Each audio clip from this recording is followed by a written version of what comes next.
Hi, everyone. Welcome back to the Great Connect podcast, where we take you into the wonderful world of holistic health, helping you take your modern life and weave it into a holistic mindset.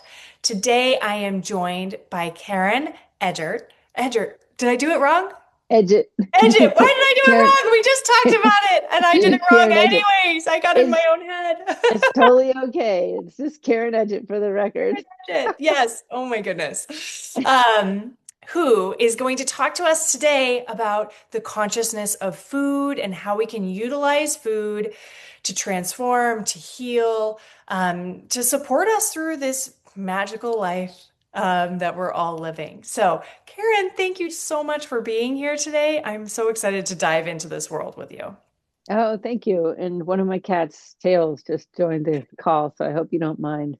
She'll be fairly silent though. Yes, yes. No, Welcome. no worries. She's welcome to come and peep in on our conversation. Would love to hear her thoughts. All right. Well, thanks for having me. And I love what you're doing, and I think it's about time. So I'm glad to be part of it.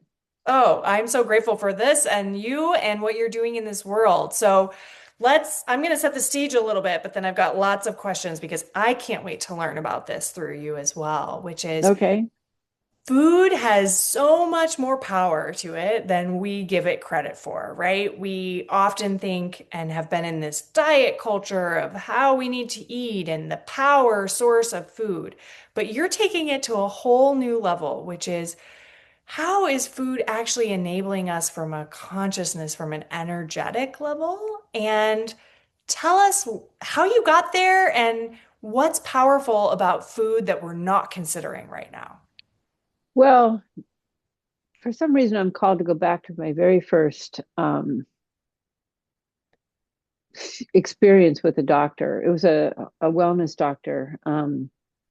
And he was looking at my very disabled, broken system that was barely functioning and quite depressed. And he said to me, "You can no longer have toast with your eggs. You have to have kale with your eggs." And I remember my heart sink into my feet.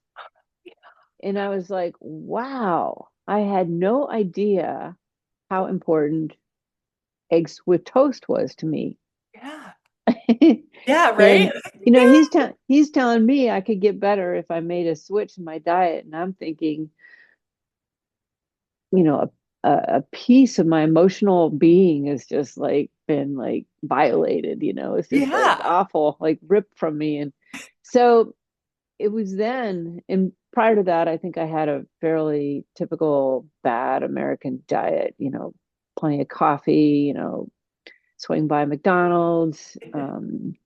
Sometimes you would eat pasta and think that was healthy Mm, and whatever. You just didn't give a whole lot. It was more of eating for fun and eating to, you know, just eating. It's part of the human experience. But I was very, very sickly. And so things weren't working for me. I had constant migraines, constant um, stomach aches. I was nauseous all the time. I had joint aches. I had a lot of my system was atrophying and closing down. And I I needed to do something. So when he said that, he also was the first doctor that said, I can help you, versus every other doctor I went to was like, well, if you're nauseous, we can give you a pregnancy test. And I'm like, okay, this has been my same comment for 20 years. I'm just going to back out of this office yeah. because you have nothing for me. Why is that always the question for us as women? Like, oh, well, then you must be pregnant, right? Like, no. I learned the other day they have a medical term for us. They're like whiny white women. Oh, I that's, don't like I don't like it. They call us the WWWs. oh, well, that's delightful. That's because they don't understand. And Yeah. so anyway, I started with my um, first toe dip into the alternative medical industry with Yeah. him, and he helped me tremendously. And I never looked back. And I Wow. basically almost never went to a doctor again. I've been working with medical intuitives and um, learning. Yeah. Just I became a devout learner. Yeah. And then I eventually got my own degree in nutritional cooking because I had discovered that the food was making a big difference in how I felt, which is the beginning. I think a lot of people start, like, even when they start with yoga, they don't realize they're actually taking their yoga is a religious Yeah. practice. You know, Yeah. they take it for the exercise, and then they get kind of hooked at Yeah. all the other benefits that come along with yoga. Yeah. So I studied nutritional cooking for many years, and I took a lot of trips down, mostly through Central and South America, to and lived on food farms to learn about local foods and how they prepared their foods. And that really opened up my eyes a lot. And I Nice. became, even more of a foodie nerd. So But how do they consider it differently? What was your biggest takeaway from them? um, well, I ended up in some pretty rural areas and Yeah. ate what local families were eating, and they, like, hardly any of the food was refined. It was right from the earth, Mhm. and it was traditionally prepared.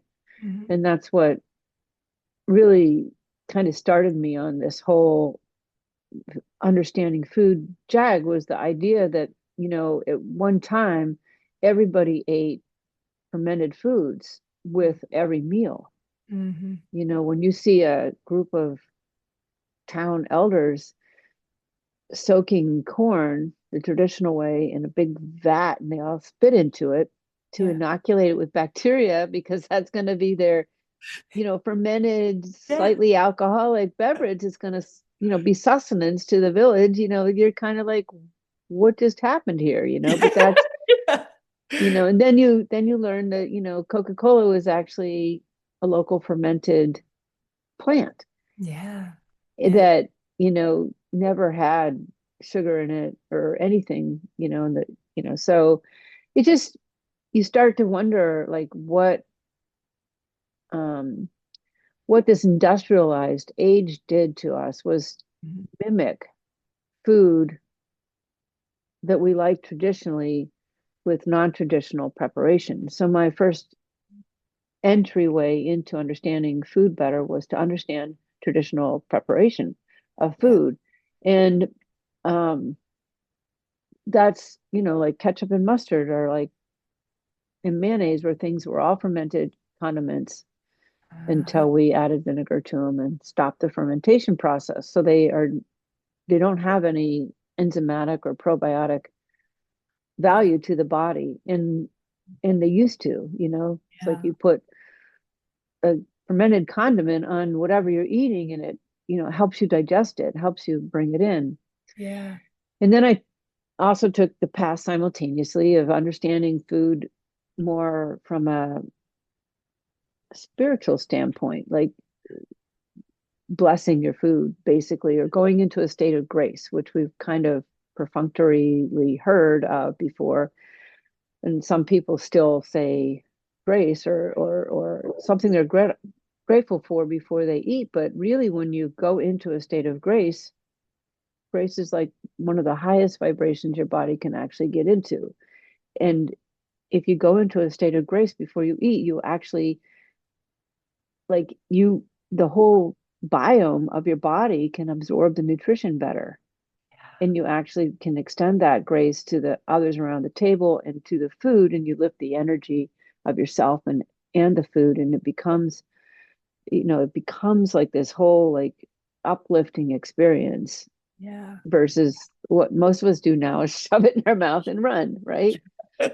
And we might say an element of gratitude, like, oh, Yeah. thanks for the food you gave us, but, Yeah. and it's interesting. And then last year I was even talking to some food. I know that sounds really weird, but um, another friend and I were actually interviewing food, and we were asking them, what raises their vibration. And they said, because a lot of food comes with a lower vibration because it's been um, grown in poor soil, or it's been grown with glyphosates or other things that are toxic to the humans, or, it's been handled roughly or whatever. And so blessing it from its very beginning, and all the people along the way can actually raise the vibration of that food back up by the time you eat it. So if you really have to eat a nasty, um, greasy burger, Yeah. bless the people that, raised the cows and you know, made the bread or tilled Yeah. the wheat. It's like all of it Yeah. all along the way can raise the vibration, because we actually, the prayer and intention can do that. It can help raise the vibration of your food. And the reason we want to do this is basically rooted in the sort of triangle of metaphysics, Okay. spirituality, and um, quantum physics, Yeah. that states that everything is energy, and our intentions, our hearts, Hmm. center actually can um, form that energy or shift that energy, or create the energy flow one way or the other. And so if you are eating food that's a lower vibration than yourself, it's not going to make you feel better. Yeah. And looking at it nutritionally, sure, that helps because we are somewhat mechanical beings, but we're also, Energy. Yeah. energy. Yeah, we're also energy. We're also frequency, Yeah. and what we eat, like eating a beet, it's a very high frequency food. And so that's going to make you feel a lot better. But if the beet is, if you eat it really fast, or it's raised with, toxins, Yeah. it's just not going to be quite as nutritious to you. And so there's this shift that you can take. Yeah. And uh, eventually, I would teach fermentation classes, and I taught people how to um, make things like sauerkraut, kvases, and pickles, and fermented carrots, and all the different sauces. In fact, I even taught a class on hot sauces, because all our hot sauces used to be fermented too, and they're all made with vinegars now. Just Ah, all these extreme healthy powerhouses have kind of been dumbed down for us. And I was doing that and having a really good time with it. But then I started to think, it's not really just about nutrition. It's about this energy. It's about spirituality. And mhm. even as I was trying to expand my own wisdom and my own consciousness, I don't even say trying to, I was called to, it's Yeah. like certain things happen to you, and you feel like one day, you're called to go in this other direction. Yeah. And at the same time, I think I started to get more involved in flowers, which was a really Okay. interesting twist to me, and foraging. Okay. And a lot of our weeds, or just random flowers that are growing out there, are Edible. well, they're edible, but they're extremely high vibrating. Mm. Hmm. And like a dandelion gravitates towards bad soil, so they don't even need fertilizer to be good. And really they take the sun, the fresh sun and the fresh earth, and they alchemize it into help the soil. But Yeah. the plant is a real strong powerhouse too. So even when it dies in place, it puts all the nutrients back in the soil. And Mm. it's dandelions are like, they're one of my favorite favorite foods to go along and grab. And you can make really good dandelion butters and things like that. So you have spreads to use out of dandelions. And then of course you can ferment it into wine, but you can make the roasted drinks out of their roots that are very good, coffee substitutes, and then the leaves are great for salads. And it's beautiful, but they all carry really high vibrations. And so I started wanting to teach more about how to get, along with the nutrition, but how to get the vibration out of food, how to raise your own vibration. Where are you in your consciousness shifting space, your own spirituality, and can food play a role in that for you? And I don't know. Break in at any time if you have a question, but I'm loving because this. I'm like, I have so many questions, but every question I think of, you answer it right after I think of it. that's our telepathic I know, you connection just that's going damn on. it. So keep going. I'm loving it. Well, if I pop back to the flowers for a second, like I take I'm an artist and I'm a photographer. And so I take a lot of pictures of the consciousness of flowers with my macro lenses. There's a couple of them behind me there with a passion flower, which is also an edible flower. And and I often would take pictures of flowers and then I would ask the flower if it was okay if I could eat them because I'm taking pictures of their consciousness and I'm just like, why not consume it? Why not make it part of me? Yeah. And I understand that, people know about flower essences or they know some things about flower essences being very helpful Mhm.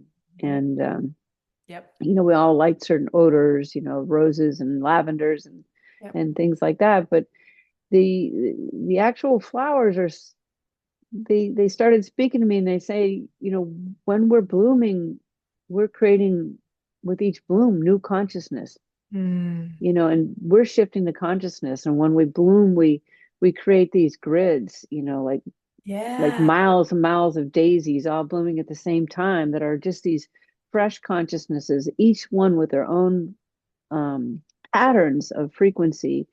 And just to sit amongst the flowers or notice the flowers, not so much cut flowers, but the flowers out Yeah. outside, the ones that are actually exposed to the sun, Hmm. the Hmm. current sun's frequency, and exposed to all the new energies coming out of the earth, they're actually shifting the consciousness. Yeah.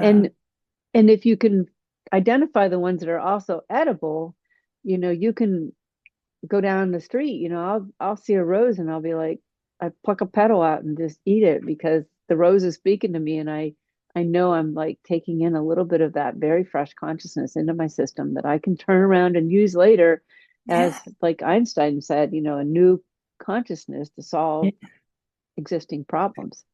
Love you that. know it's really interesting. I have one little book that I Yeah. put together here called Flower Feasting. I Yeah. don't know if that's going to come up backwards on your I think the it'll work final out. one. Yeah. Okay.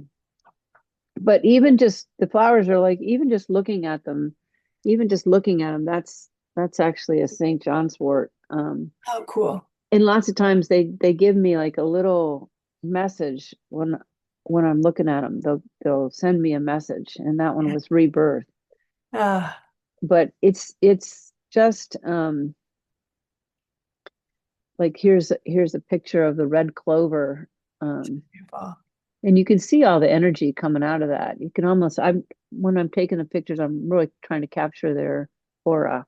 Yeah. Um, and Those are, it's been really fun to get to know the flowers, yeah. both from, you know, what they're doing to shift the consciousness of the world and what they're doing to um, communicate with us right now and what they're doing for us nutritionally. So Yeah. I add a lot of flowers to all of my food now. I'll, Yeah.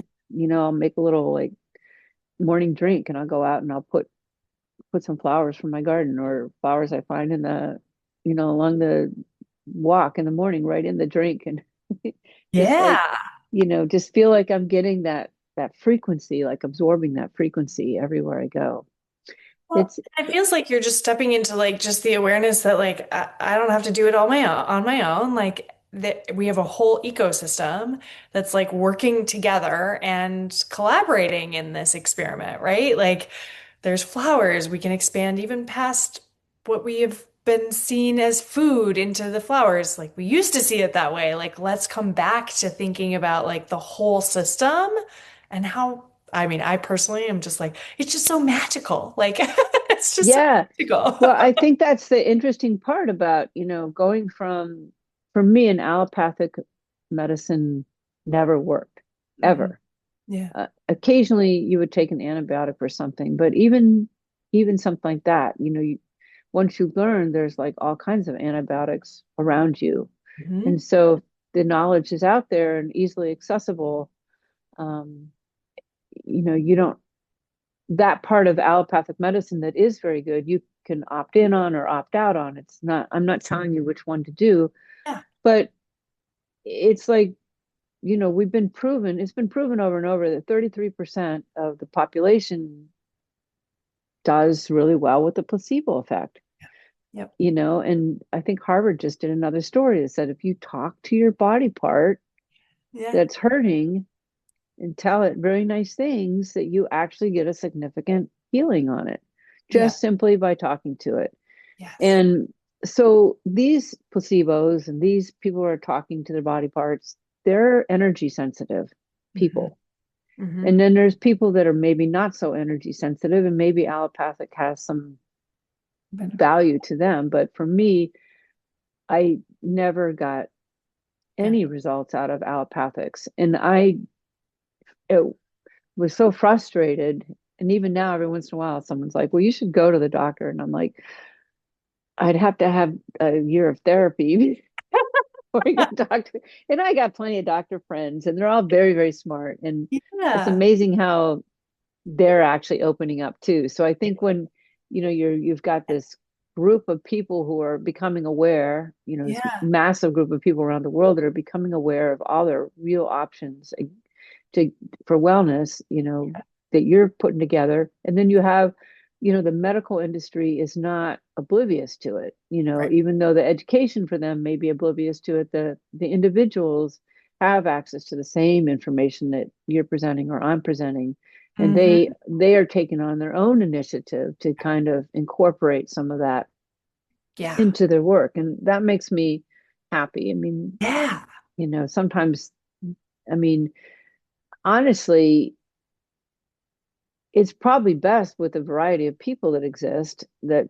we have so many, plenty of options, and Right. I mean, that's what I think holistic health should be, is like just knowing that there's lots of options, right? Like right, it's comprehensive. You can call it comprehensive health, whatever we want to call it, right? Because it's right, like not just staying narrow and just really opening ourselves up to the fact that we have a lot of this, there's a lot of things around us. And I love your commentary on every individual within the health realm, really like they want people to feel good, right? And when yeah, they feel like they're not able to accomplish that, seeing them expand into, well, let me get curious and figure out how would I help this person? To me, that's a thriving healthcare system of like right, what I'm trying. We sometimes even in a natural way, you have to go through multiple plants to figure out which is the right plant for you, rather than just assuming that the one that works for your neighbor works for you too. So, right.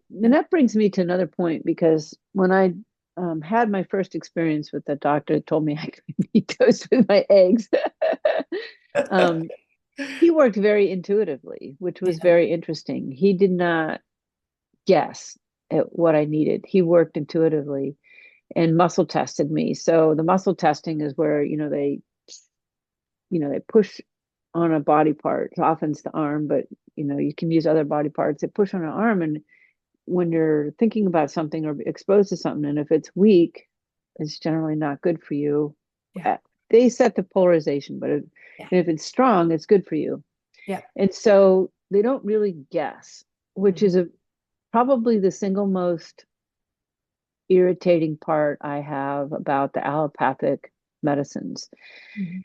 And maybe how I was ever able to navigate them, but I see it with a lot of my friends who contact me a lot because they know I know a lot about wellness, and they say, look what my doctor's report is and tell me what you think, and I'll look at it, and they think this top line will start with, we think that you have this. I'm like, no, you can't take their advice from then on. You have to know they don't know, and they admitted it right up front. So how do we handle this knowing that they don't know what's wrong with you?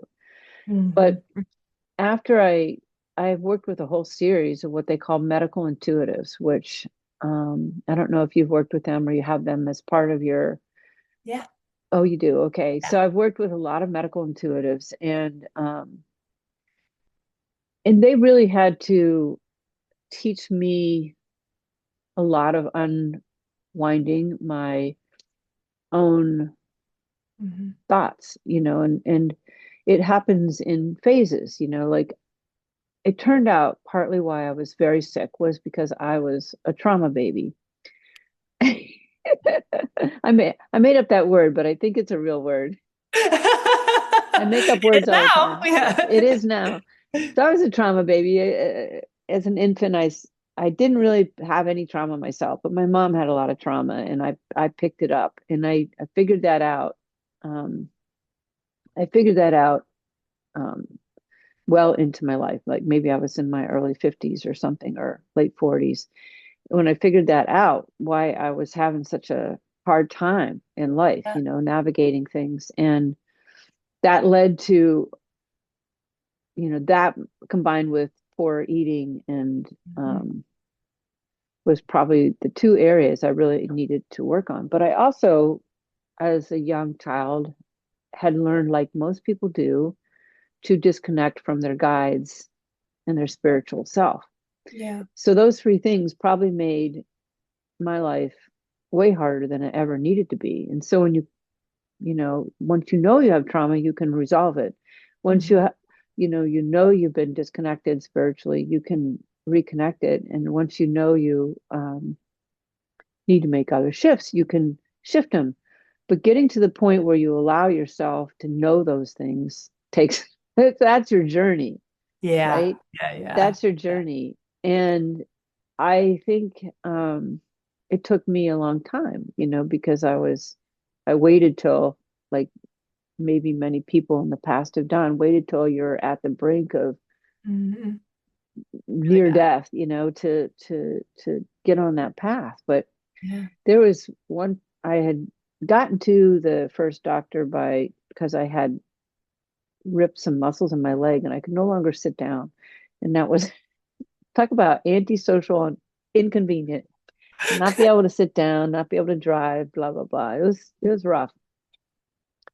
And um I had gotten a lot of help with alternative medicine uh modalities or whatever. And then I nothing from the allopathic on that, but I was listening to a meditation. Through all this, I had to also learn to meditate. I was listening to a meditation once where they talk you through talking to your body part, and I was talking to the leg, and the leg was like telling me all about this really bad relationship that I had. It wasn't like bad abusive or anything, but it was bad because it was a mismatch for me and how I had stored all the frustration I had in my leg. And once I let it go, I could I mean, I could sit again. It was like 60% of my leg got better like in that instant. Yeah. And so then I started to understand more, like, how the body really keeps the score. Mhm. Like there's that famous book. Yeah. Yeah. But back to food for a second, it's just such an interesting journey that you have to allow yourself to go on. You can't just go from point A to point Z, Right. and the Right. people that are traversing the A to Z slowly through life, like I am, Yeah. they're paving the way for the next generations to do it, to not even have to go through that journey. They're going to wake up and their parents are already going to see the journeys, and they're going to be like, look, we know how to help, Yeah. and Yeah. we know how to guide you, Yeah.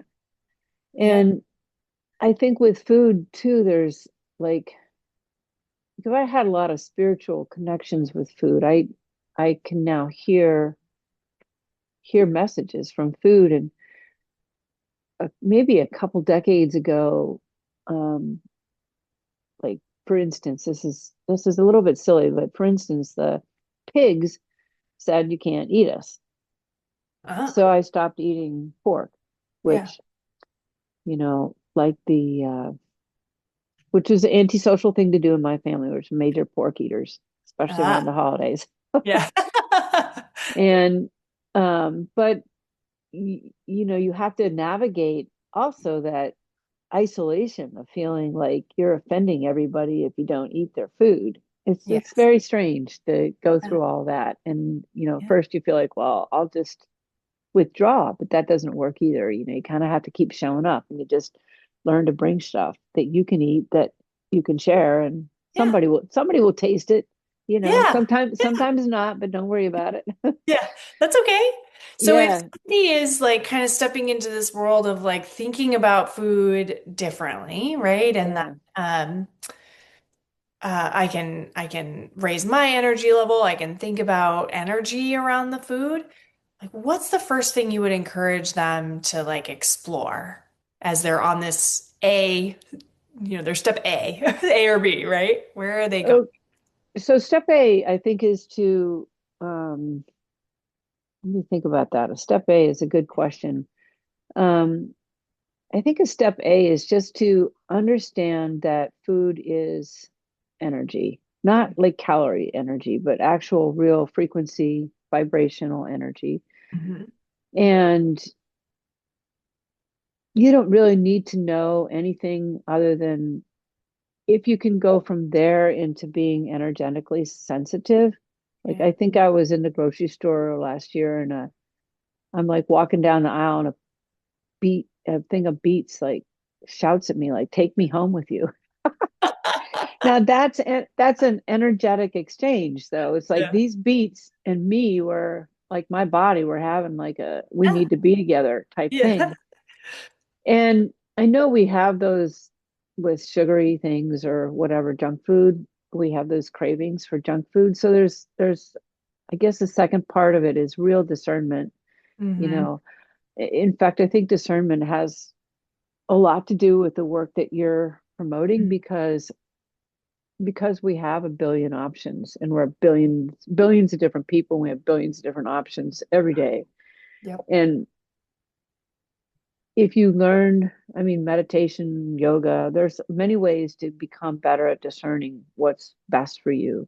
Mm-hmm. Um, those practices where you can drop into your heart and become good at discerning you can hear all the information, but if you can't discern what's best for you, Yeah. you can't make the right choice for yourself. Mm-hmm. And Mm-hmm. so the first thing is just to maybe just allow yourself to understand that food is frequency. Mm-hmm. Allow yourself, as far as like the food piece of it, food is frequency. Allow yourself to understand that, you know, the higher the vibration of the food you eat, the higher vibration you're going to feel. There Mm-hmm. is a connection there. So And give me an example of like what's a high like what you had mentioned, like the foods that have had chemicals and things like being lower vibration. Do foods in general have different frequencies if they were produced naturally in like their most opportune state? yes, and that can be kind of complicated, but like a mayonnaise made with vinegar is a lower vibration than a mayonnaise fermented. But a mayonnaise made with a lot of love and care is going to have a pretty high vibration, and maybe they could cancel each other out. So that's why it becomes a real Ah, discernment, mm-hmm, to mm-hmm, it. So mm-hmm. if you're eating for both nutrition and high vibration, you'd want to ferment your mayonnaise. If you're eating for fun and high vibration, then bless your mayonnaise and never make it lovingly or whatever. Yeah. So it's like you have to, I mean, just becoming Yeah. conscious of Yeah. that. But Yeah. like the story of the pigs speaking to me, I have had many friends become more clairvoyant over the years and more energy sensitive and also on this wellness path. And sometimes when they start to become really clairvoyant, I say, be careful because the pigs will come speak to you. And Carrie, what you wish for? Yeah. twice it's happened where they called me up and said the pig spoke. I can now no longer eat pigs. And that was it. And they had to honor it. And it's because it's not that pork particularly is bad or good, Hmm. but there's a maltreatment of animals that has affected Hmm. all animals. Hmm. Hmm. Everything you can think of this world as grids. There's the grid of the small farm, there's the grid of the species, there's, all these different types of grids. And when you treat one animal poorly, it does affect the entire grid. And so if you treat one animal really well and one animal really poorly, they both have been changed. The poor one's raised a little bit and the good one's downgrade a little bit. So not eating the pigs that I asked the pigs further, like what does that mean for everybody? And they said, don't don't worry about it unless you've been asked not to eat us.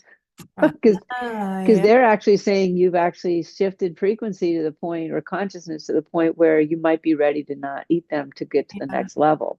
Yeah. But Yeah. up until that point, it's not really that important. But a Yeah. good example of very high vibrating food is plants, and in particular, um, in, in particular, like leafy greens. But the main reason why plants are more are higher frequency foods right now is because, first of all, they don't carry any karma, because they're especially if they're not even from a tree, like a nut Hmm. could have the tree karma in it. But karma is something that carries the past forward. Yeah. So if you're growing a tomato on a vine, it usually is the new vine is planted every year. And so the tomato is fresh every year. And Gotcha. it's using very fresh frequency from the sun and a Mm-hmm. very fresh frequency from the earth, which are their own live beings, to create something that's a current frequency with Yeah. no karma. And so, you know, Yeah. greens, tomatoes, anything that's kind of grown without um like even grapes can have like the karma of the previous years stuck in them a little bit. But if Yeah. you're dealing with, and I'm not saying they're low vibration, I'm just Yeah. saying if you want to go a little higher, go for foods that are actually planted that year and they're growing that year. And then, of course, they're fresher when they're local, and they're fresher when they're organic, or higher vibration when they're local, higher vibration when they're organic, Yep. and higher vibration when they're blessed. Yeah, yeah, right. Like that feels to me like one of the biggest, well, one, fermentation, right? Like let's Yeah, ferment. But when you say that, I think it's also that connection to the fact that we're lovingly producing the food with that care and that grace and that blessing into the process of working with the consciousness or the frequency of those plants or whatever it happens to be. And that really resonates like on a deeper level of I can take little steps, but just simply the awareness that even making my meals at home can shift the vibration for myself, my house. And there's the age-old saying, right? That like it was made with love and you can feel that in what right, you're eating. Yeah, that feels that feels like an easy step A, that just simply right. working towards making your meals is a huge Hmm. step towards working with the vibration and the food in a different way. Yeah, and and it's like, even I think I didn't mention this, but it's really important to move away from refined foods as much as possible. Yeah. The refining processes degrades their energy a Yeah. lot and their nutrition. That's why everything says enriched. If it's Yeah. been refined, it's been enriched to try and make it. But again, bless it if you can. Sourdough your bread if you can. Yeah. Not fake sourdough, but real sourdough bread, because Yep. that's a fermenting process that I mean, there's real alchemical things that are done by fermenting. They break down all the inhibitors that keep preserved food, Hmm. and that helps them become bioavailable. But it also introduces friendly bacteria and enzymes to your diet, which are can also get in a little bottle from the store. Yeah. So if you can't Yeah. bother to re-ferment things, but there's just so many foods out there. I don't know. It's like hard, and you get to know a lot of them. But just to get to your one food group that I should mention, because on my website it's my most popular page, and I spent a lot of time on it lately, is garlic. Yeah. Garlic's a very high vibrating food, and it's been Okay. used for centuries to open up your channels to more divine, connections of any kind. And it also, if you prepare it right, is a powerful antibiotic. Hmm. It's a good probiotic, Hmm. and um, it's good antioxidant. There's just tons of value to having garlic in your diet. Yeah. Um, Love that. I love that. Preferably fresh, and preferably not powdered, but Yeah. refined.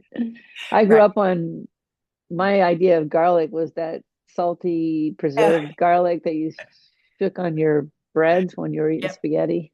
Yep. Yep. Yeah. The Yeah. garlic bread, the garlic Yep. toast.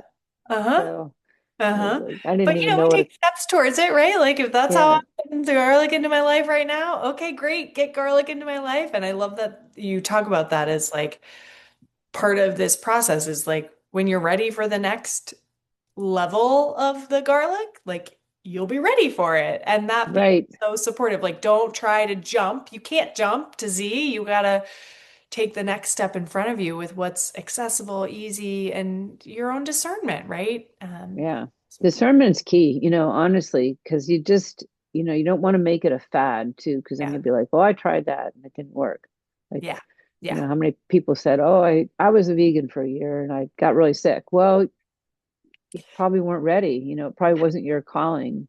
Yeah. And you might have been a, pasta vegan.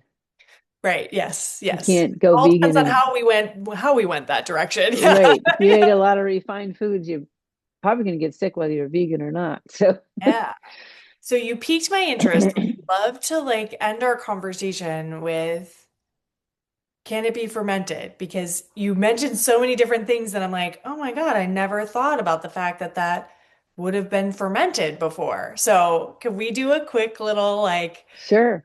lightning round of um, things that we eat today that used to be fermented and no longer are? So, Okay. um, so you said colas. Is cola? All soda, all Whole soda, soda was fermented. Oh my all God. soda. And that's how the bubbles came in as well, rather than, Correct. wow. Okay. Condiments. What other condiments? You mentioned ketchup, mustard, mayonnaise. Are there other condiments? Hot sauces. Hot sauces. Um, Okay. Sometimes sauerkraut Yeah. um, I love was sour. fermented. Now it's vinegar. Yeah. Let me think. Condiments, pickles. Pickles. Yep. Yeah. Yeah, Uh, that makes sense. Um, Gosh, you're catching me off guard here. Ah, no, that's The okay. lightning No, round. no worries. No That's worries. quite a few of them. Yeah, that is quite a few, right? And then we talked about bread, like sourdough goes through a fermentation process. Right. Um, we did the cola thing, but then there's other drinks such as kombucha, kefir. Well, they're fermented drinks. They're supposed to be fermented drinks, but they're really only fermented if you make them yourself or if you know the maker and they Okay, are fermented. Because the kombuchas, they make them shelf stable. So they take them and basically sterilize them and add fizzy water and sugar and put them back on the shelf. gotcha. Yeah. Kombucha really is only super good for you anyway. If it's made with black tea and Yep. then it's got makes a substance called glucuronic acid that does clean out your liver. And when the liver's clean, or if you're someone with a dirty liver, you probably are a drinker or eat a lot of toxic foods, but it's Hmm. really good at cleaning out your liver. And it's Nice. really a liver tonic. Kombucha is a liver tonic for alcoholics. Ah! Fermented over here, fermented over here. Let's clean the system. Yeah. I know, actually, all of our drinks were fermented for many years. You had Yeah. water or ferments. I Yeah. mean, Yeah. the dairies were, all the phases of the dairy, the buttermilks, the cottage cheeses, the sour milks, they were all fermented dairy. And dairy itself, before it was pasteurized, was a very enzymatically, you know, uh, probiotic rich beverage with Ah, lots of value for us. And once it got uh, pasteurized, yeah. all that stuff went away.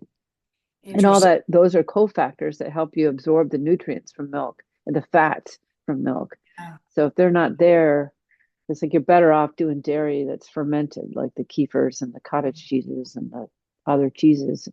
And Yeah. even yogurt. An interesting fact about yogurt, they can't really make yogurt with pasteurized milk. So they take the whey that comes from the protein, liquid protein that comes from making butter, they take it and they add it to pasteurized milk to make the yogurt, to culture the yogurt. Yeah. And when you get those things Yeah. of yogurt, it always has that clear liquid on it. Yeah. That's actually raw whey. And the FDA does not want you to know that you're actually eating raw dairy in almost everything of yogurt you have. Ah, look at that. Look at that. I love Interesting it. secret. So, such a fun fact. So don't throw that clear stuff away. It's Yeah. the way, it's the Mix it powerhouse. in. Mix it in. Yeah. Mix it in, or Okay. to inoculate other ferments, you can actually filter it out and Ah. use it as an inoculation, because Whey is can inoculate yogurt, but it can also inoculate sauerkraut or anything else. It's really Ah. quite interesting. Okay. Well, I am a fermentation fan for sure, and this like opened my eyes to even more fermentation things. I'm a sourdough baker and Oh, nice. bread every week with my own sourdough starter, and so I love this. This is fantastic. Yay. I Um, will do a little plug for my garlic lover yes. dressing book. This is Yes. to get probiotic and antibiotic rich dressings into your Love food. it. Love it. Love it. I mean, who doesn't love garlic? There are some people, but I'm a fan. So I love this. This is fantastic. Well, we definitely scratched the surface. There are so many places that I'd love to go deeper, but so many good bits in here for how to get started, how to think about food differently. I really, really appreciate this conversation. And is there anything else you'd love to share with the audience before we sign off for this episode? Um, no, I don't want to open up another like whole like subject. So, but thank you, Carrie, for all the work you're doing. I think it's long overdue to try and actually systemize, not so much create a system, but a container for, for this Yeah. shift in the healthcare industry that's already taken place. It just needs to have, a safe place to land. Yeah. So thank you so Oh, much for all that you're doing. I appreciate it. In any way I can help, just let me know. oh, thank you, Karen. That really means a lot. And I really enjoyed this conversation. And I can tell that there are so many places that I'd love to dig in deeper with you. So we'll probably expect to go deeper on another day. So Okay, awesome. Thank wonderful. And you. thank you, everyone, for joining the Great Connect. This is Carrie Allen. We'll see you next time. Bye bye.